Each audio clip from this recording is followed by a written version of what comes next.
Apa ketika dikoreksi sama guru terus salah terus dilemparin bukunya, takut juga kan kita. Ya akhirnya udah aja jalan satu-satunya nyontek. Daripada kena buku.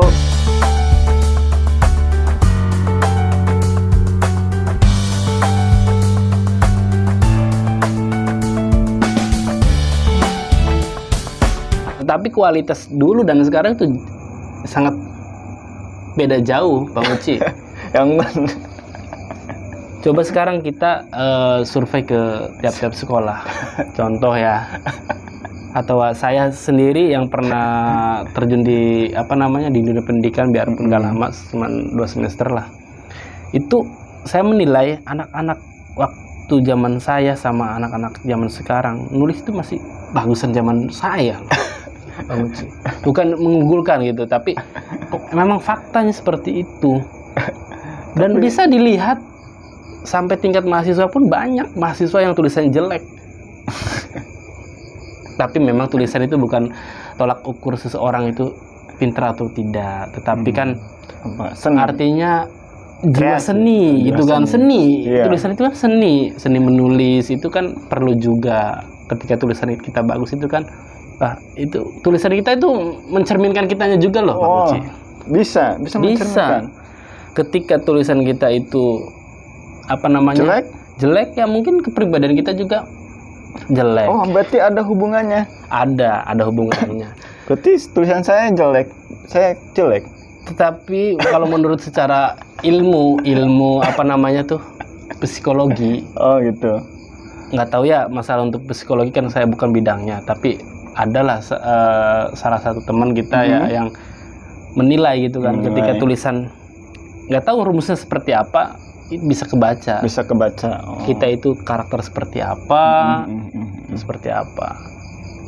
Nah, cukup jauh lah artinya perbedaan siswa dulu dan sekarang dari segi mental dan hasil cetakan juga. Cetakan hasilnya beda juga. Beda.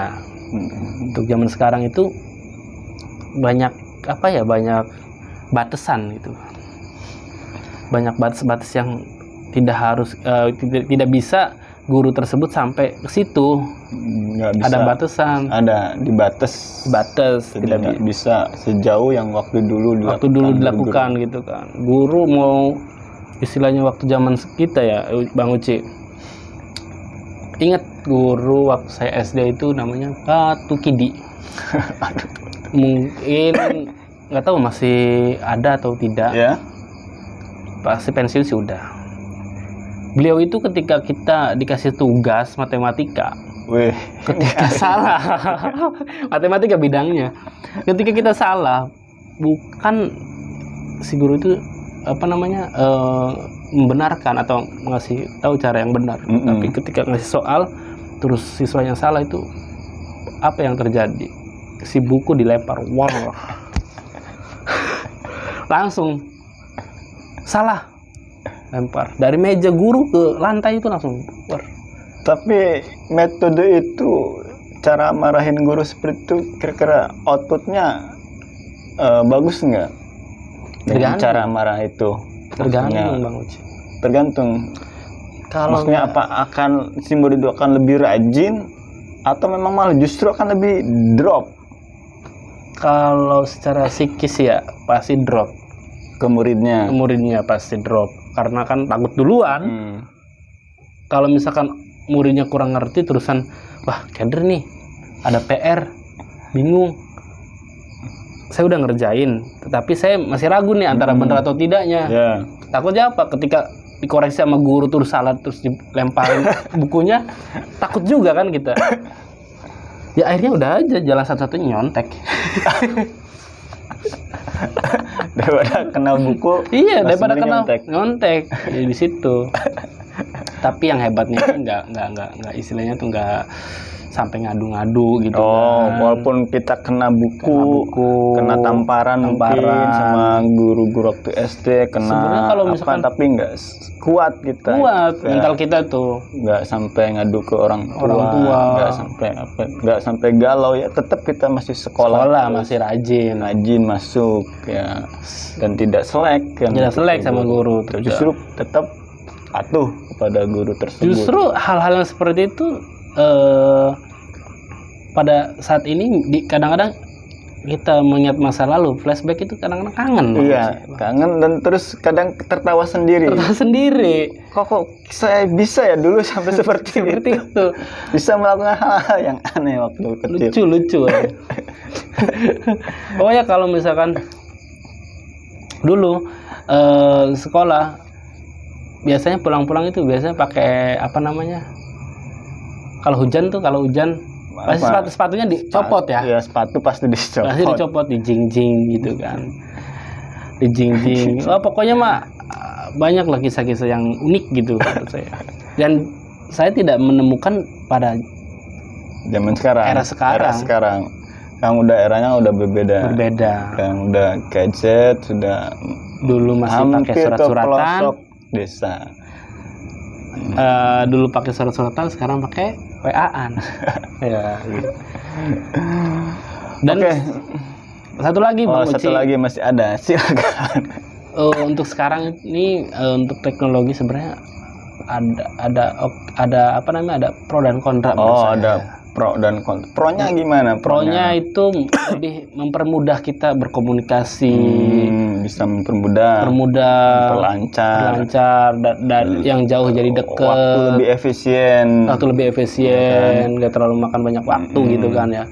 Tetapi apa ya, harus ada aturan mainnya ketika si anak di sekolah SD itu belum saatnya menurut saya, Bang Uci.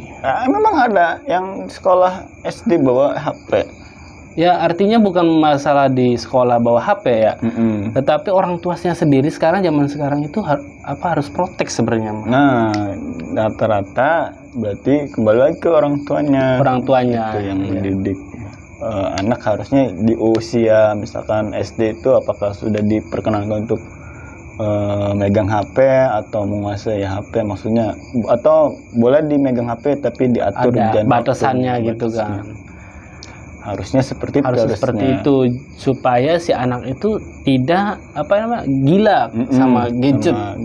Terkadang anak itu ketika main game tidak tahu waktu, itu ketika diambil gadgetnya itu pasti nangis atau marah-marah ke orang tuanya.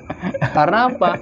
Karena sudah kecanduan. Ya, emang kalau udah kecanduan apapun pasti akan sulit bisa, tapi harus sedikit-sedikit harus mengkontrol lah sebagai orang tua itu. Untuk era sekarang itu saya harap sih orang tua harus pintar-pintar mengontrol anaknya ya. Dengan perkembangan teknologi yang sekarang sangat pesat itu harus protek lah. Teknologinya sih nggak salah, nggak salah, bagus. Teknologinya nggak salah, berarti cara kitanya aja untuk yang memakainya. Lebih bijak gitu ya. Seperti itu. Oke, terakhir. Durasi udah 20 menit. Terakhir, sebenarnya menurut Bang Wisnu, pendidikan itu murah apa mahal? Dari segi biaya? Ya, dari segi biaya. Pendidikan itu sebenarnya murah apa mahal sih pendidikan itu? Ya, pendidikan perbandingan di sekarang Indonesia lah, di Indonesia. Di Indonesia. Sebenarnya pendidikan di Indonesia itu sebenarnya kategorinya murah apa mahal? Tergantung sekolah sih Bang Uci. Karena misalkan dilihat kalau sekolah swasta dan negeri kan otomatis jelas beda. Kalau negeri kan istilahnya udah ada subsidi ya dari pemerintah. Karena yang namanya negeri kan otomatis ngeling sama pemerintah gitu kan. Kalau swasta itu berdiri sendiri, biarpun ada naungan pemerintah tidak terlalu fokus sama swasta gitu kan. Untuk biaya menurut saya masih terjangkau untuk tergantung kelas ya. Artinya tergantung kelas tuh. Sekolahnya. Ketika kita memilih yang sekolah yang bonafit gitu kan, pasti otomatis biaya administrasi itu mahal. Gitu. Karena ada kualitas, ada harga, ada kualitas gitu kan ya. Sama kita beli barang, ketika barang itu murah, ya kita jangan terlalu berharap banyak gitu kan. Gitu. Nah, dalam dunia pendidikan pun sama. Tapi kalau dunia pendidikan itu tergantung human-nya, manusianya sendiri. Kalau begitu berarti belum nyampe ini ya, artinya ada perbedaannya. Ada perbedaan kalau belum merata itu ya. Belum ada. Dapat pemerataan atau keadilan sosialnya dalam hal pendidikannya berarti belum merata. Karena yang bisa masuk untuk pendidikan yang baik-baik itu hanya orang-orang tertentu. Itu. Iya, belum merata. Artinya merata itu merata fasilitas ya. Ya, bisa fasilitas. Karena kalau untuk merata secara mengenyam pendidikan itu semua mengenyam pendidikan sih ya. Udah pasti mengenyam pendidikan semua. Karena sekolah sekarang banyak. Tapi kalau untuk fasilitas, banyak sekolah juga yang kurang fasilitas. Ya, masih. Makanya tadi ada harga, ada kualitas. Ketika kita berani bayar mahal, pasti fasilitasnya bagus. Fasilitas kualitas si SDM pengajar pun bagus, iya. Lebih profesional dan lebih disiplin gitu kan. Iya. Pokoknya Bang Uci nih, master matematika, master cinta. Oke, satu lagi sebenarnya tadi terakhir tapi ini bonus. Pertanyaan bonus. Sunnah gitu ya. Kalau ibarat sunnah kan sunnah gitu ya. Pertanyaan bonus, sebenarnya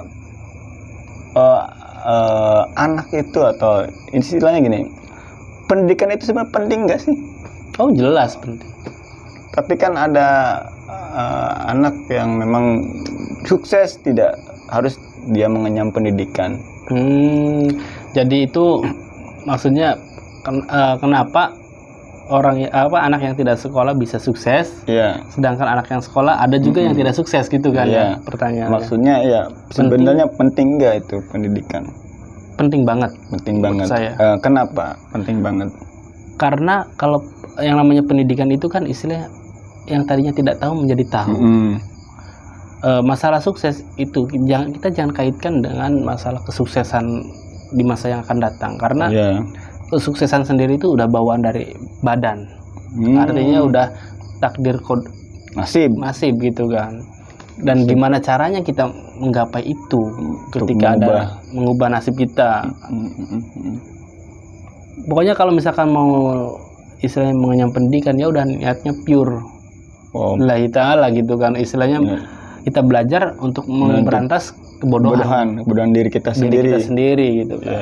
Kalau untuk masalah ke depan mau jadi apa, ke depan mau kerja apa, itu urusan kita sama Sang Pencipta gitu kan. Tapi kan kenyataannya itu kan di masyarakat itu istilahnya rata-rata itu pasti kan yang dilihatnya kan bukan ketika dia menuntut ilmunya, justru hasil ketika selesai menuntut ilmu atau setelah selesai sekolah. Gitu.